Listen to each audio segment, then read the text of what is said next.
အားလုံးပဲမင်္ဂလာပါရှင်ဒီနေ့ကတော့အုံနောက်ကဆွဲလေးချက်မှာဖြစ်ပါရဲ့ရှင်လူ15ယောက်ရောက်20စာလောက်ချက်မှာပေါ့နော်အဲ့ဒီတော့ပါဝင်ပစ္စည်းလေးရတော့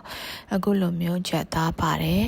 ပြီးရင်ဒါကချက်အယိုးပေါ့နော်အယိုးရဲ့အရေးကိုထုတ်ယူမှာဖြစ်ပါရဲ့ပြီးရင်ချက်ထောင်လေးတွေပါပါရဲ့ရှင်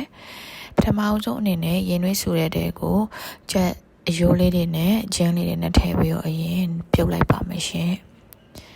အခုလို15မိနစ်လောက်ပြုတ်ပေးပြီဆိုရင်အခုလိုအမြုပ်လေးတွေထွက်လာပြီဆိုရင်ဒါဖယ်ပေးရပါရဲ့နော်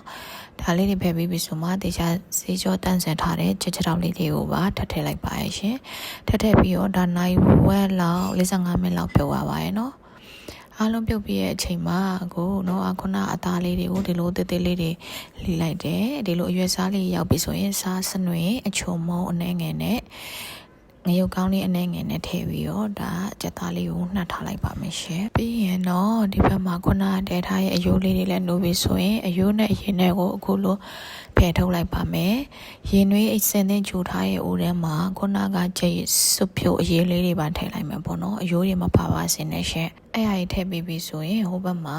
နော်တို့ကအသားတွေကိုနှွှဲလိုက်ပါမယ်နော်အသားနှွှဲလာရအောင်ဗီဒီယိုထဲမှာထည့်ပြီးမြိုင်ပြတော့ပါဘူးတော့ဒီမှာကြက်သားစီချက်တာလေးရိုက်ပြပါမယ်နော်ဒီချက်သားနဲ့ထဲမှာတော့အချင်းရင်လေးညှစ်ထည့်ထားရပေါ့နော်အဲ့ဒီအတွက်ကြောင့်ချက်သားလေးကိုစနွေးမုံလေးနဲ့ပဲအဖြူလေးစီတက်ပါမယ်အခုဆိုရင်ဒီဘက်မှာတဲထားရဲ့ချက်စွပ်ဖြုတ်အရေးလေးကလည်းစူပေါ်လာပြီပေါ့နော်အဲ့ဒီချိန်မှာအစင်းသစ်ရောပြီးမွေထားတဲ့ပဲစင်းမုံအရေးကိုနည်းနည်းချင်းလောင်းထည့်ပြီးတော့အဆက်မပြတ်မွေပေးနေရပါရဲ့နော်ပဲရည်တွေဒါမှဖြစ်သွားအောင်ရဲ့ပဲစင်းမုံကိုအစိမ်းအနှံ့ပြောက်တဲ့အထိပြေးပြေးချင်းမှွေပြီးတော့ကြိုးပေးထားရပါရဲ့အဲ့အစိမ့်နဲ့မပြောက်မချင်အောင်လေးမှွေနေအောင်ရက်လို့မရပါဘူးเนาะအောက်ချင်မှာကတ်တတ်ပါတယ်ရှင်ချက်သားတုံးလေးတွေလည်းစီပြန်သွားပြီဆိုရင်ခုနအစင်သက်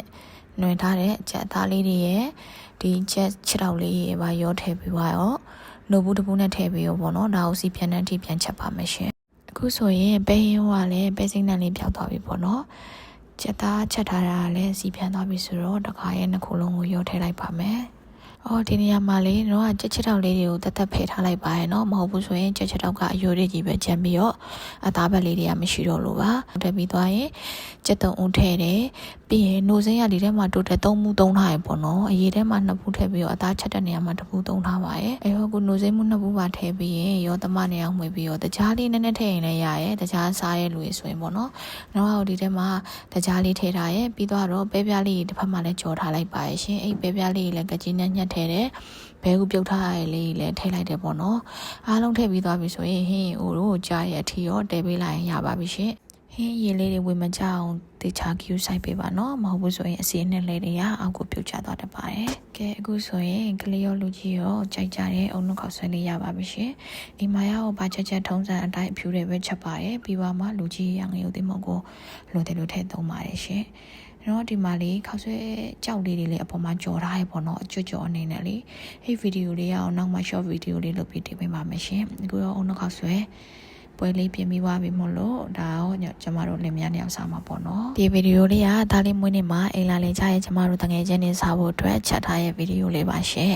ကျေးဇူးအများကြီးတင်ပါတယ်